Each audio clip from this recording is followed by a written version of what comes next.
Yes, good morning mga boss. Magandang umaga. Ganda ng sikat ng araw ngayon sa beautiful day. Ngayong umaga, prepare tayo para sa ating mga manok. Dito ko pala nilagay yung manok natin kasi wala tayong maayos na kulungan sa labas. Yung brooderan. Kasi malamig paggabi. Yan. Shamu yan. O Shamu Jutaku. 2 weeks old pa lang yan, magtatatlong linggo. Kaya malamig sa labas kaya dito sa loob nilagay. Ito ang dalawang to, Shamu rin, Shamu Dampo strain, Kanawa yun. From Sir Tim Kawaling yan. Nakuha natin pair, pulit at stag. Kunin na natin to, ibalik na natin sa labas sa kulungan niya para bigyan na natin ng patuka. Yun, ganda ng araw ganda ng sikat ng araw. Ito yan yung mga native natin, yung mga kinocross natin sa heritage natin, yung decal brown, para makapagpalabas tayo ng mga upgraded na native. Dito natin sa ilalagay dyan sa kulungan niya.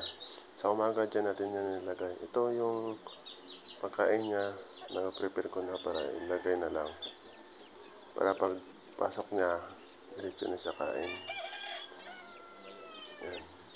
Pasok natin sa loob.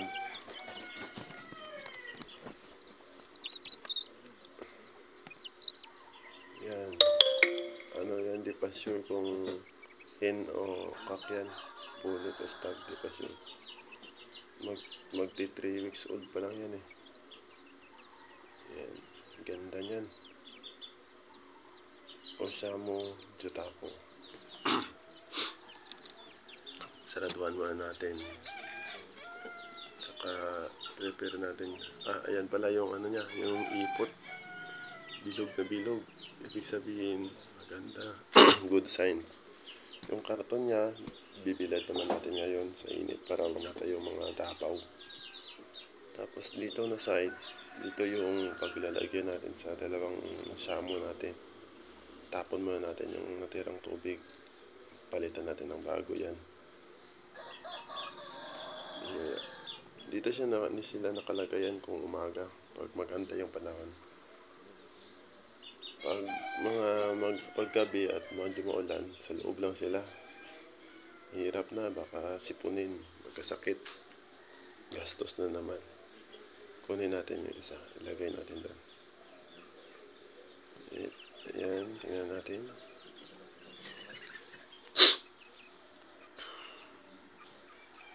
Ayan, Kanawayon. Shamu Dampo strain, Kanawayon. Ganda ng kulay nito. Pulit to, pulit. Ayan. Sana mapalaki natin to ng maayos. Materials natin to soon. Pag lumaki na, pwede na mabreed. Ayan, laki natin dyan. Ganda nila, no? Tapos yung isa, kunin ulit natin. Nakitiris lang ako mag-alaga ng mga shamu dahil nakita ko lang yan sa YouTube. Ang gaganda na kasi nila Stig ng forma. Ang lalaki, tataas.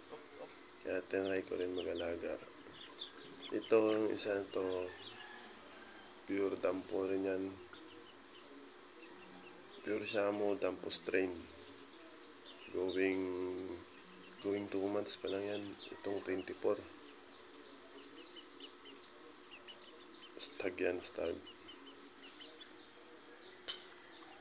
Wala pa halos balaybo kasi mas nauna tubuan ng balaybo yung mga pulit kaysa sa stag Base lang ngayon sa napapanood ko sa YouTube.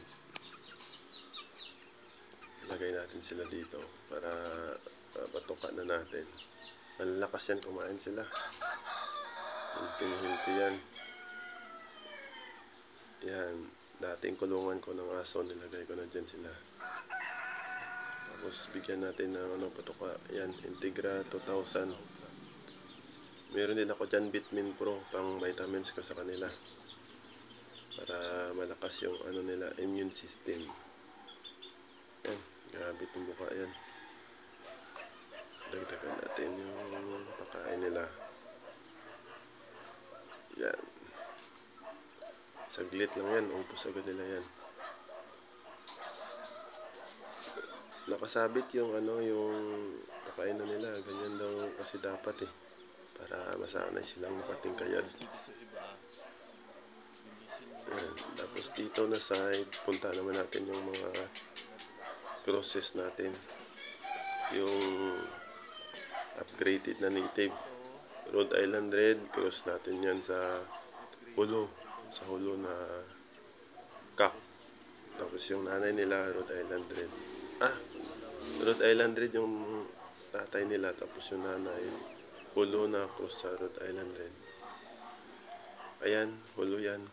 Cross sa Rhode Island yan, yung mga brown. Yung dark brown yan yung pure. Dalawa lang dyan yung pure na Rhode Island.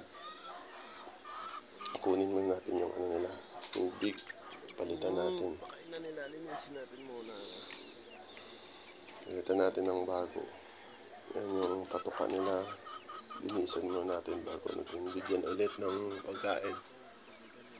Yung tubig nila, yung natira kahapon, tatapon na natin yan. Maglalagay tayo dyan ng ano, Primoxil powder para pang prevention, para makaiwas sa sipon. Primoxil powder yung nilalagay ko dyan sa tubig kung umaga. Tapos sa tanghali, tubig na plain water. Dito naman yung Buff Orpington natin na pair. Hindi pa rin nag-iitlog. Kulang pa kasi ng hen eh. Dapat dyan mga isang rooster tsaka 3 kahen. Eh, kulang pa tayo ng hen. Isa lang yung hen dyan. Eh, pag ano tayo, luwag-luwag ulit, hanap ulit tayo ng hen. Tsaka gawa tayo ng ano nila, breederan. Masikip kasi dyan eh. Masyadong maliit para sa kanila yan. Yan, Buff Orpington. Sana makapag-produce tayo niyan ng mga sisiw nila soon.